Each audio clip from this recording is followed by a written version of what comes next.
Hello everyone, welcome to TikTok Tuesday on Monday night. The main reason for this is I'm still working on that giant video. I don't know if you pay attention to my Twitter or my Discord or the community posts on the YouTube channel, but I announced, I think, was it Friday Friday or Saturday, that I was making a huge video. I figured I'd have it out by Saturday. That's why no video came out on Saturday, by the way. I planned for it to come out then.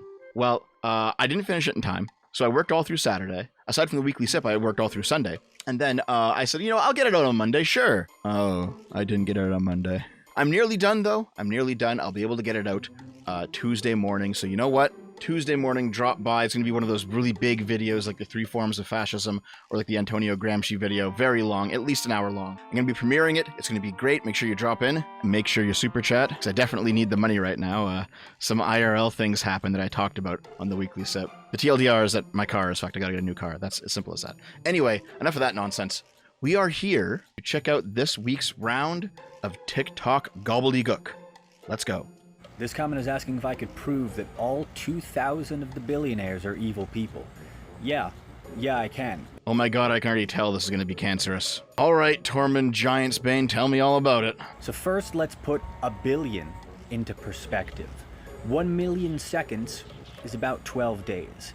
1 billion seconds is just under 32 years. Which means that if you earned $1 every single second... Number big. And never big number spent bigger. any of it, it would take you about 32 years to earn a single $1 billion. If you earned $5,000 a day from the time that Columbus started his infamous voyage, it would take you about 527 years to earn a single $1 billion. And there are people out there with multiple billions of dollars. Holy shit, I was just joking. His argument actually is big number is bigger. Listen, I don't know if you value your time or your labor at $1 a day.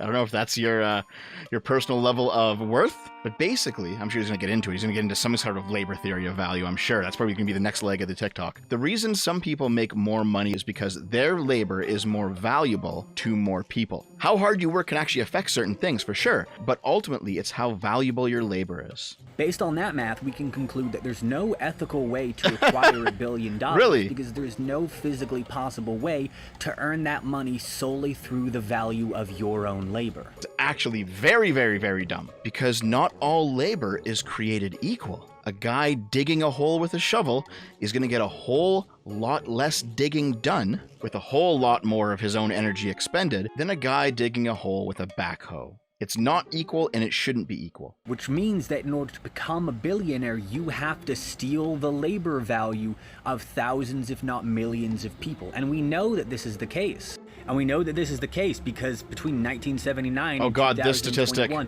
the average productivity, meaning the average amount of labor value produced by the workers, has increased by 64.6%. Meanwhile, the average wage of workers has only increased by about 17.3%. That's a Okay, you want to know why? Okay, hold on. Yeah, that's the difference in nearly 15 labor value, right? difference of nearly 50% labor value. Got it. So, you want to know why this is the case? It's because productivity and value aren't the same thing. Laborers become more productive once they have, let's say, better education or better tools. There's a whole bunch of different factors here. It's not just that owners are scraping surplus value off the backs of the laborers. People at the very top of businesses still do labor in them. And the fact that their labor affects the entire business and therefore all the people who shop at that business, all the people who use that business as service, that's what makes their labor more valuable because they affect more people. I've outlined this in several videos. I'll just do it again real quick. Let's say that you work at a grocery store, right? So you put up 100 boxes in an hour, okay? During that hour of work, your labor has affected 100 potential customers, right? At some point, 100 customers will come by and buy those 100 boxes, and so your labor affects 100 other people. That's what gives it its value. Now, let's say you have a guy who's a receiver, and he's taking the product off the delivery truck and putting it in the back room. He's going to be using a tool, generally a hand jack or a power jack, and he's going to be moving pallets, and he can move pallets way faster with his tool than you can moving individual boxes with your hands. He might move 1,000 boxes from the truck to the back room in the same hour that you move 100 boxes from the back room to the store floor. His labor, even though it's the same amount of time, and also probably less labor intensive for him personally. His labor affects 1,000 customers instead of 100. So he makes more money. Then you have the store manager whose labor affects every customer in the store. The district manager who affects the customers of every single person who shops at any store in the district, all the way up the chain. Your labor affects more people, you get paid more for it. It's as simple as that. Already, billionaires are stealing 50% or more of their workers' labor value so that it can sit around in investment funds and stock portfolios, providing nothing of value to society. Hold on. And when Does he even know what a stock portfolio is? Or like an investment? Like, do you even know what these things are? Okay, when you buy stock, what you're doing is you're buying a portion of a company, all right? So there's a company, it's going for sale. You can buy stock in the company, so you own like, you pay the company X amount of dollars, you own like 5 stocks and like 5% of the company or something, right? The reason companies go public is because they need money for expansion. You know, the company's booming, so you have a shop, right? And it's booming, and it's time for you to like branch out, buy other locations, open other shops, you know, grow the business.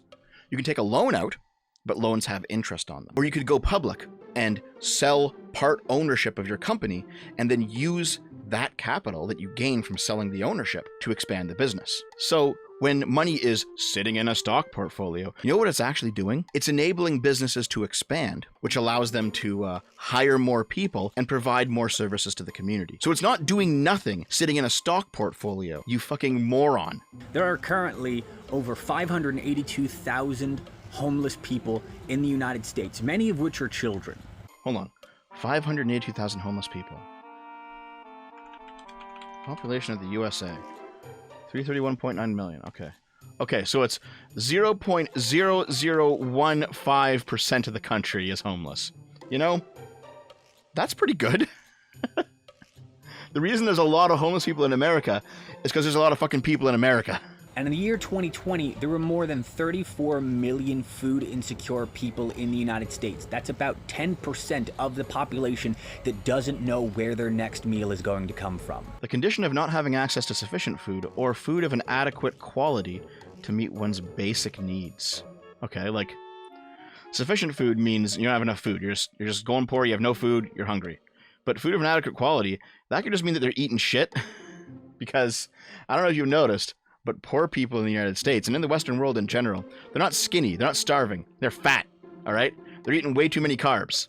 That's a problem that we have to solve, but it's not the same thing as just starving people everywhere, you know? Food insecurity is not the same thing as hunger, and I think that's why this guy's not saying hunger. Now, do you know how much it would cost to end homelessness in the United States?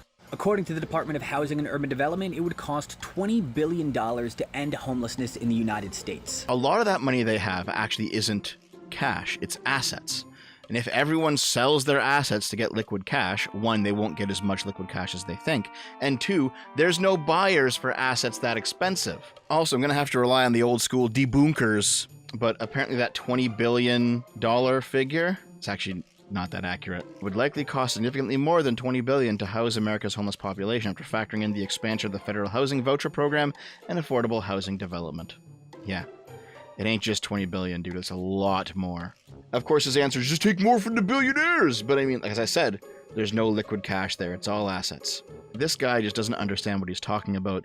He doesn't understand economics. He doesn't understand finance. He doesn't understand why things are the way they are. He sees one little slice of society and thinks, oh, it needs to be this way, because he has no actual information. Maybe this is why Hollywood's replacing all these redheads with black people, because they're actually stupid. Okay, no, maybe that's a little too far. Sorry, my redheaded listeners.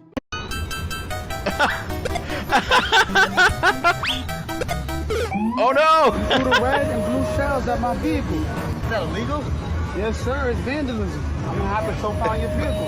Bruh. Hey, man. Can you step out? Yes, sir. What's gonna possibly get This has to be a troll. You got gold coins? Okay, this is a troll. This is a troll. No, that's the only way. Have your coins, All right, buddy. you're good. You got safe. Wow. Okay. I thought maybe that was like the cops weren't in on it initially. Still pretty funny though. I'm probably gonna weird people out and lose followers over this. Then This don't is the post third it. time I've had to record this. For context, Just don't my do it then. stepmom ripped up my kinky drawings, called me disgusting, and gave me a lifelong guilt complex for having a pregnancy fetish. You want more context? Click her comment. Well, Summer, you wanted to see my drawings? Well, here's one of them. Why? Take a good long look. Here's one I did in high school. I felt so guilty and hated myself afterwards. Jesus that I Christ, buried you it in should. my papers. You should For the feel longest guilty. time, though, I perceived myself as being completely unable to draw, so more often than not, I get commissions like this. Or this. Here's my persona and address. Oh, of course, Since he's basically furries. me and I'm male assigned at birth, this basically counts as mpreg. Here's my Among Us character. Why? One of my Bloodborne characters. My planned VTuber persona. God, I'm gross. Yeah. I mean, at least you're honest about it, all right? At least you're... So, hold on. What did we see in there? We saw, trans, stepchild, mpreg fetish, oppressive parents. Like, this person has just won the lottery of shit that makes your life fucked up. Oh, and furry, of course. My God. What a way to end it. Okay, guys, I think that's enough. That's enough. I need to go do something else.